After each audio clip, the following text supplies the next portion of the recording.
उत्तम मारुती फोंडे. कोणत्या गटातून अर्ज भरता आणि मौद गटातून अर्ज भरला. जिल्हा परिषदसाठी तर जिल्हा परिषद कोणत्या पक्षातून? राष्ट्रवादी शरद पवार विजयदादा आणि विषयवाणी यांच्या नेतृत्वात आघाडी युती कशी राहणार होतं तुमची? यांचे दोन्ही राष्ट्रवादी आणि वाटा एकत्र आहे. जनतेला काय आवाहन करणार आहे तुम्ही आता उभा राहिला? मौद गटामध्ये मी काही गणपतराव देशमुखाच्या विचारानं 35 वर्ष काम केलं. मौद गटामध्ये त्या लोकांनी जनतेने माझी उमेदवारी हाताळली आणि सगळ्यांनी मला प्रोत्साहन करून मला उमेदवारी दिली. त्यामुळे मी जनतेचा उमेदवार आहे. त्या गटामध्ये जे कामं वंचित राहिलेले आहेत, गटतटबाजीमुळे जी कामं राहिलेली आहेत त्या कामावर मी भर देणार. मी राजकारण सोडून समाजकारणाकडे जास्त माझा कल आहे आणि पहिल्यापासूनच माझा समाजकारणावर कल आहे. मी राजकारण बाजूला ठेवून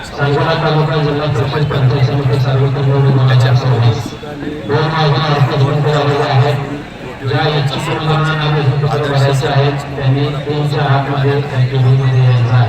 सरपंच जातीनं स्वतः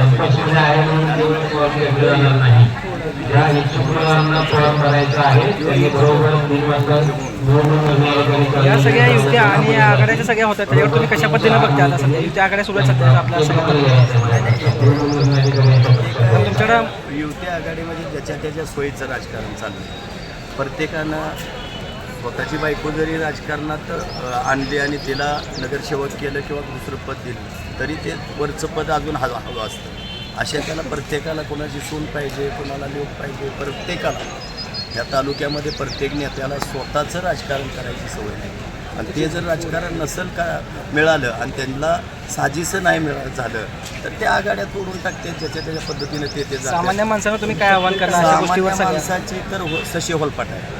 म्हणून तुम्ही आव्हान काय करणार त्या लोकांना सगळ्या सामान्य माणसं ह्या सगळ्या गोष्टीतनं? सामान्य माणसाला मी एवढंच आव्हान करीन माझ्या महोद गटातल्या माणसांना, त्यांनी आत्ता 5 तारखेपर्यंत माझ्याकडे बनावं.